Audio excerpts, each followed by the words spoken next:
Y estamos de regreso en Vía X, el mostrador, y vamos a continuar esta conversación ahora junto a nuestro próximo invitado, abogado constitucionalista, fundador de Fuerza Común. Está junto a nosotros Fernando Atria, bienvenido, presencialmente además, a Vía X, el mostrador. Sí, muchas gracias. Oye, estamos a distancia social. Estamos a distancia. Sí, estamos bien distanciados. Cumpliendo todos los protocolos, ¿no? Así duplicando la distancia. Triplicando la Sí, la verdad que estamos bien lejos. Federico Giovannone, usted comienza. Pucha, Fernando, tú eres un constitucionalista de renombre. ¿Qué opinas tú de esta presión que hoy día ha arremetido el presidente?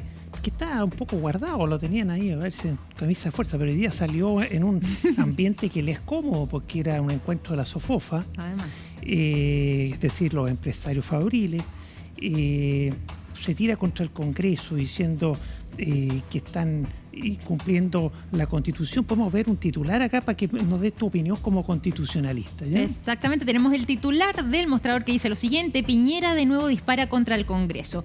Un grupo de parlamentarios está pretendiendo escribir una constitución paralela.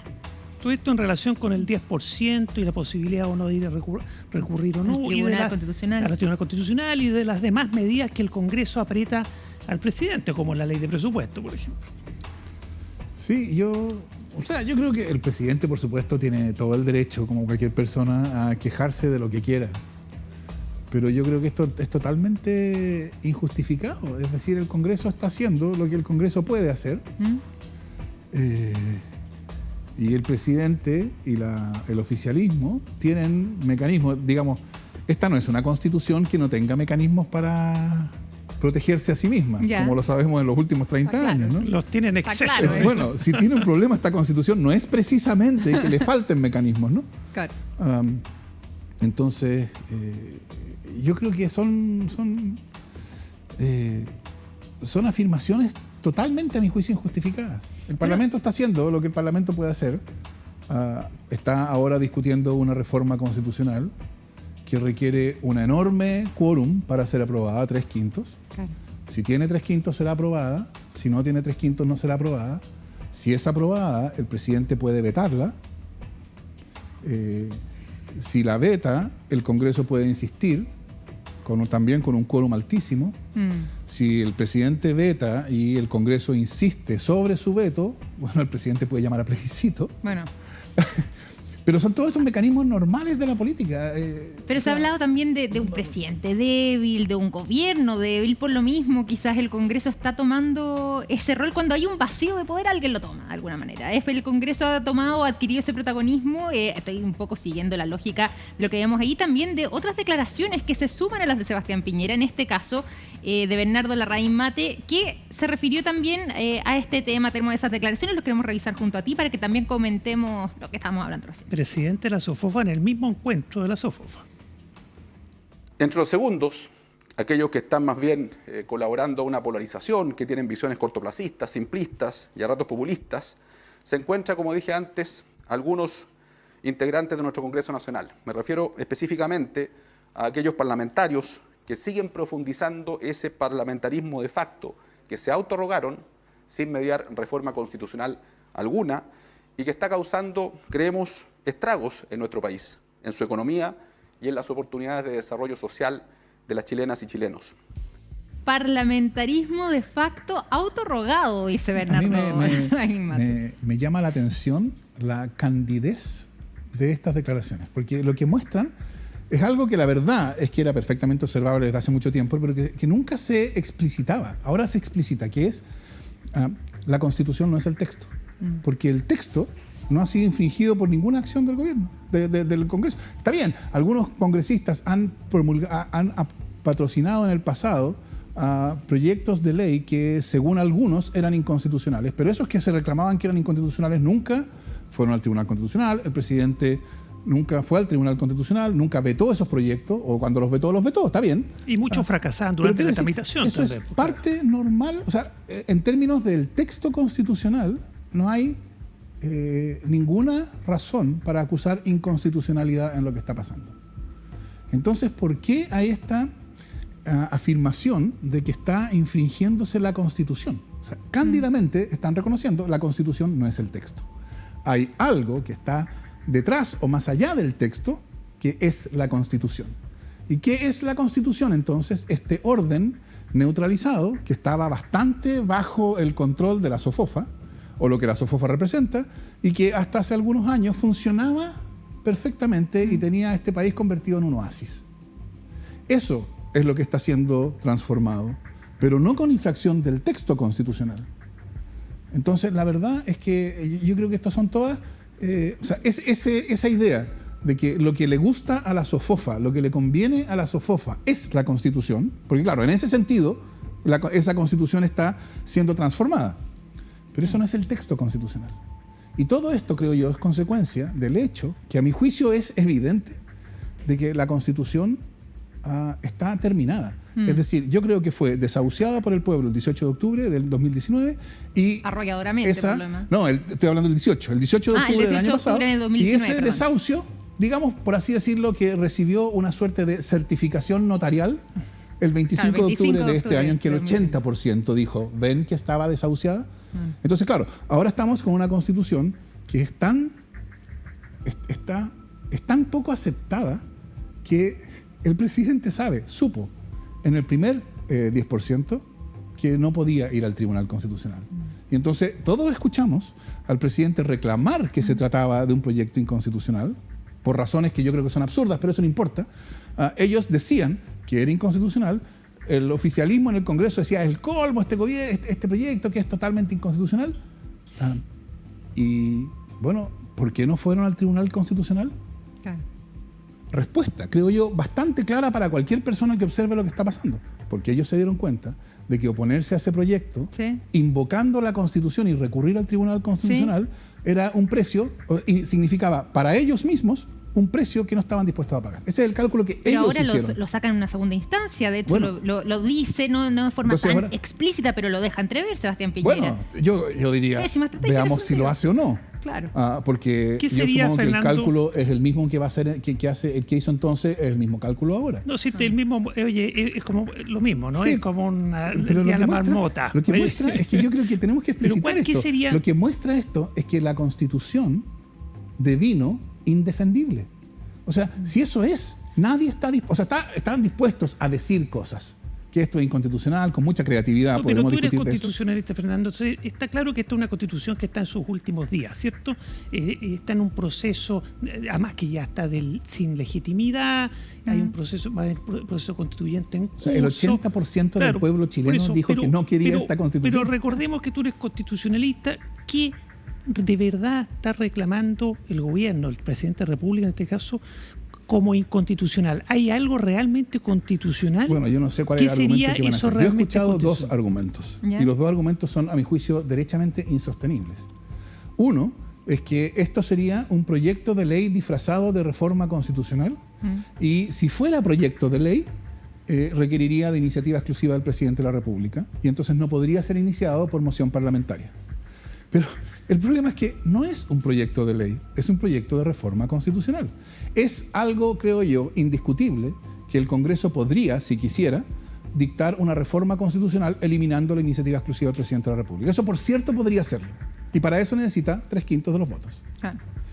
Pero todo abogado sabe que una manera que el legislador en general tiene para modificar la legislación actual es, por ejemplo, dictando una ley que diga derógase esa otra ley. Esa es una posibilidad. Eso es lo que los abogados llaman derogación expresa, ¿no? Se dicta una ley y se dice derógase esa otra.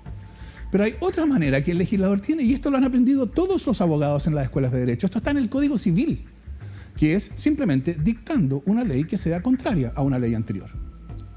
Si el legislador hoy dicta una ley que simplemente es contraria a una ley anterior, la ley anterior se entiende tácitamente derogada.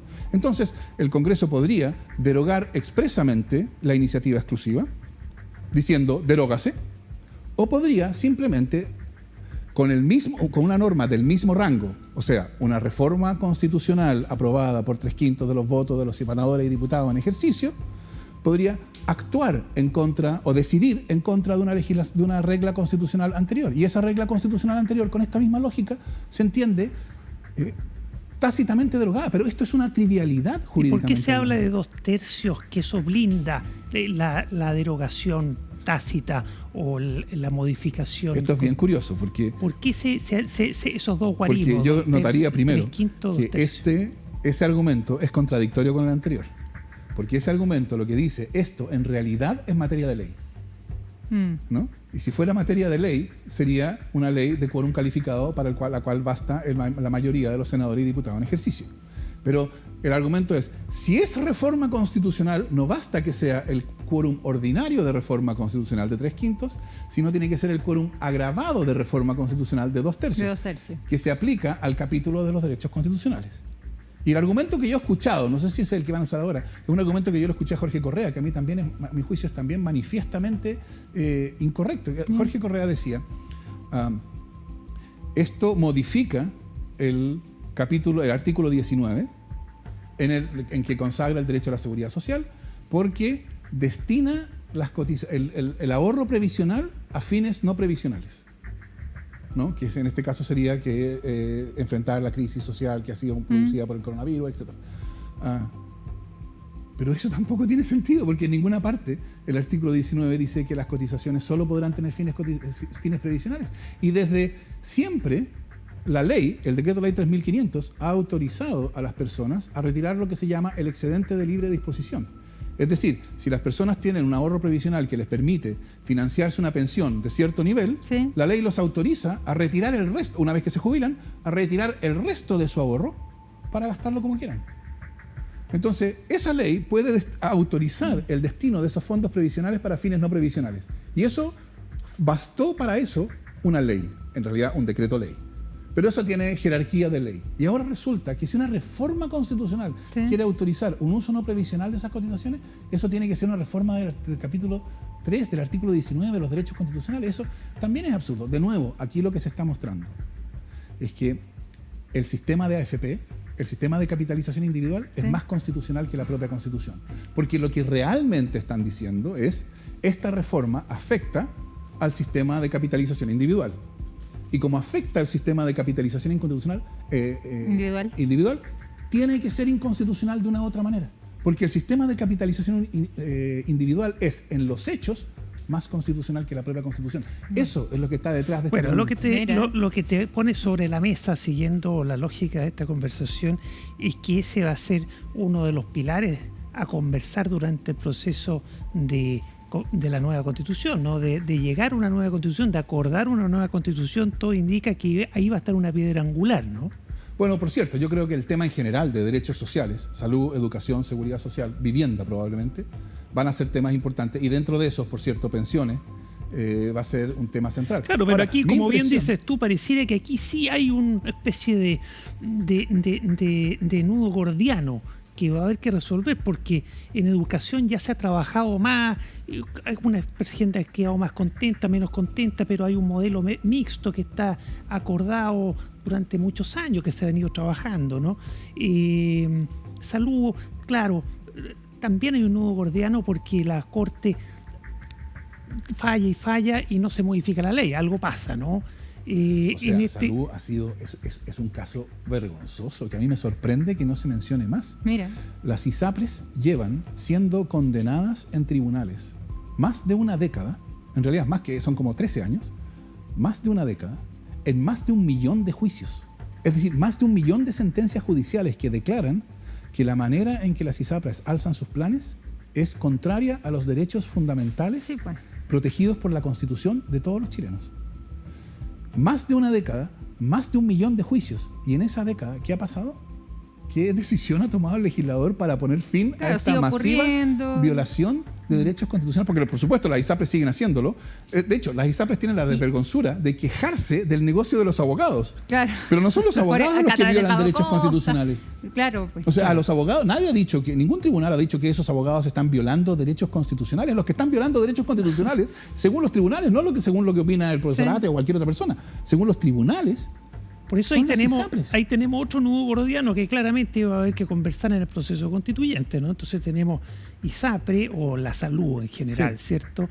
El tema de las pensiones, porque claramente el tema de la cotización individual es mucho más que una cotización individual, como bien dices tú. De hecho, yo creo que cuando se discute pensiones, hay un modelo económico. Exacto, no se está discutiendo sobre pensiones. Es cosa de ver ¿quiénes son los que salen en defensa del sistema de AFP cada vez que el sistema de AFP es criticado o que se enfrenta a algún problema?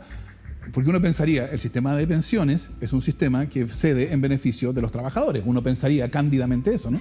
O debiese ser. Y entonces cuando el sistema está en peligro, quienes deberían defenderlo, uno pensaría, son los trabajadores. Pero no son los trabajadores los que salen en defensa del sistema de AFP. No, son los banqueros, son la SOFOFA. Es que en esto que vemos, mira el conflicto de interés que estamos constatando de la conversación. Bernardo Larraín Mate es parte de la familia Mate. Por lo mismo es accionista minoritario junto con el resto de su familia son los dueños, pero él tiene incluso acciones personales por ser quien es.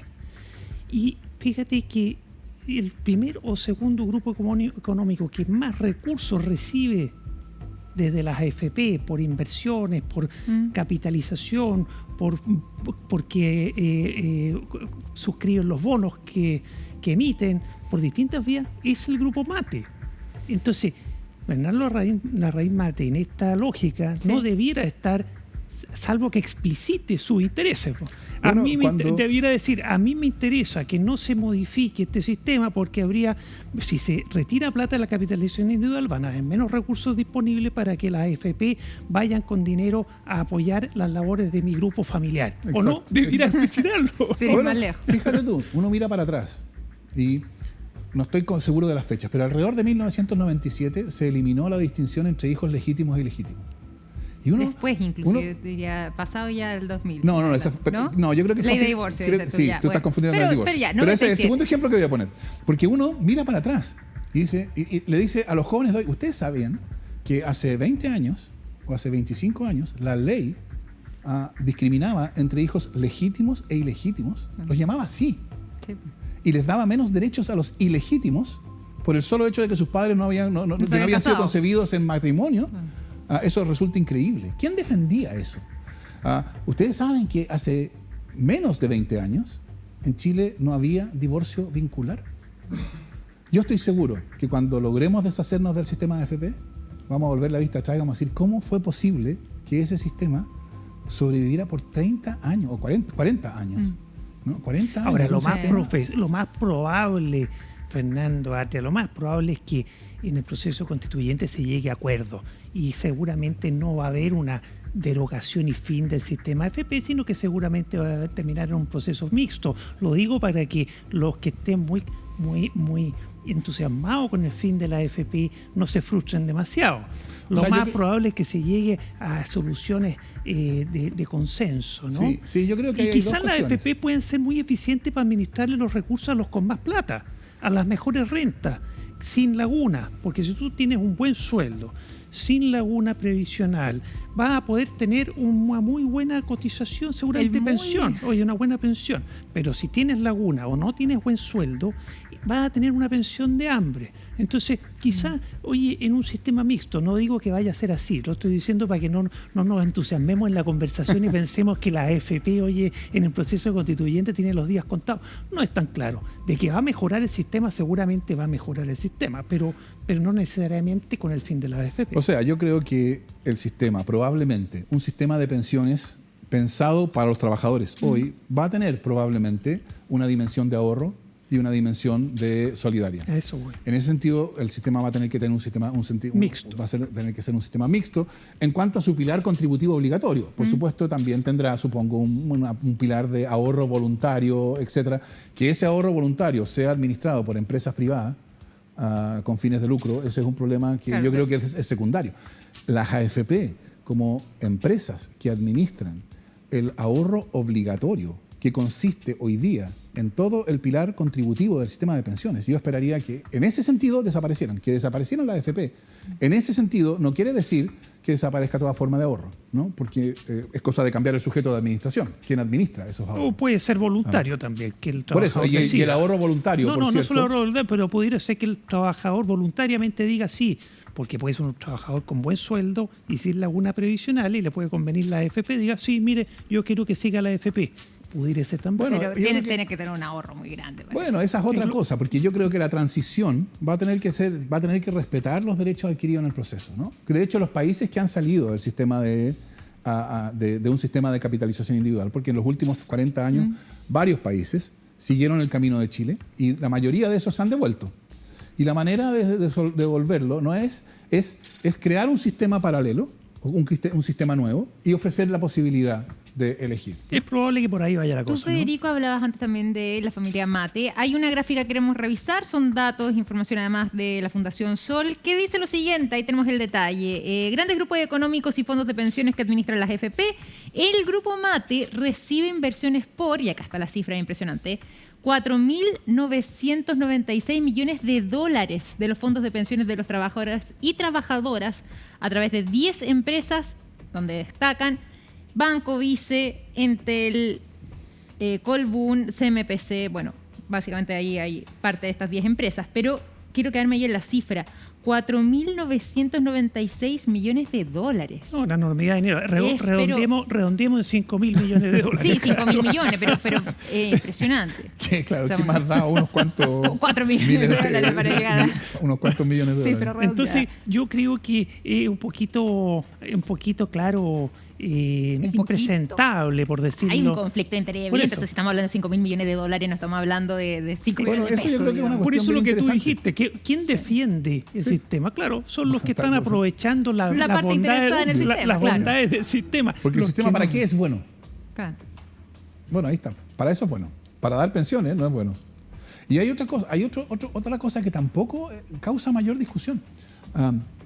Yo escuchaba cuando se estaba discutiendo el aumento de la cotización, etcétera, comerciales de la asociación de AFP o de las AFP contra esa reforma, ¿no? Diciendo que eso tiene que ir a ahorro individual, porque el ahorro individual, si no te van a robar, etcétera. ¿Creéis que soy huevón? Había un hashtag, ¿se acuerdan? No, que sí, pues no. Estoy citando, no estoy diciendo yo esas palabras, estoy con comillas, ¿no?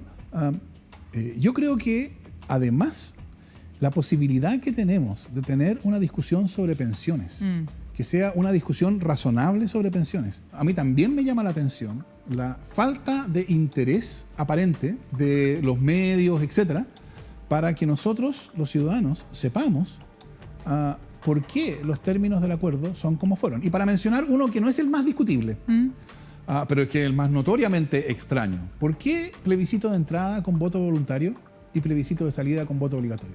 ¿No sería bueno que los ciudadanos supiéramos, esta fue una demanda de tal grupo político que dijo que por tales y cuales razones esa era una condición para que ellos dieran su acuerdo? Está bien, ellos pueden poner sus condiciones, pero ¿no sería sano que nosotros los ciudadanos pudiéramos saber, ¿no?, qué partes del acuerdo se deben a quién?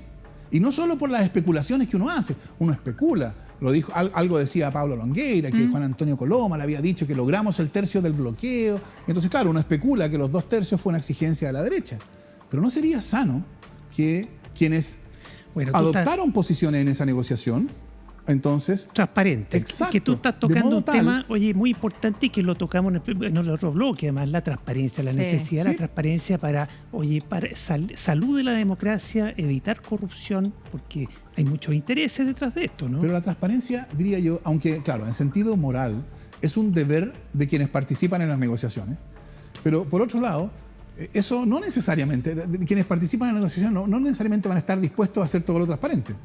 Eso, diría yo, es un deber de los medios de comunicación. Los medios de comunicación deberían haber insistido en saber por qué el acuerdo es como es, por qué las distintas partes del acuerdo. Por ejemplo, yo creo que la regla de los 2 tercios es una regla exagerada en cuanto a la exigencia de consenso, pero no es una regla que vaya a impedir una nueva constitución. Por lo tanto, yo creo que es una regla aceptable.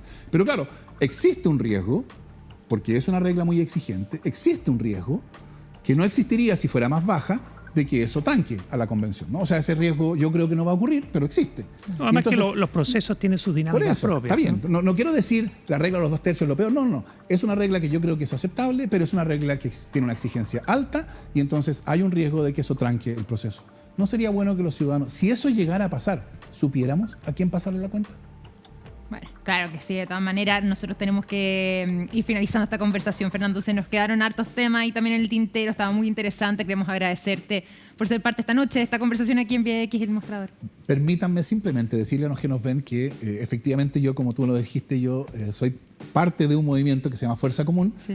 Invito a todos los televidentes a que nos vayan a ver en fuerzacomún.cl para que conozcan del proyecto y en una de esas les resulta atractivo y se suman. Muy bien, pues ahí nos quedamos entonces con esa recomendación. Muchísimas gracias, Fernando, Federico. Tenemos que ir cerrando ya pues, Así este nomás es, capítulo. nos entretuvimos y mañana nos vemos a las 10:30 nuevamente. Exactamente, tal como lo dice Federico, mañana a esta misma hora entonces nos encontramos en un nuevo capítulo de VIX El Mostrador. Cuídense mucho, que estén muy bien. Chao, chao.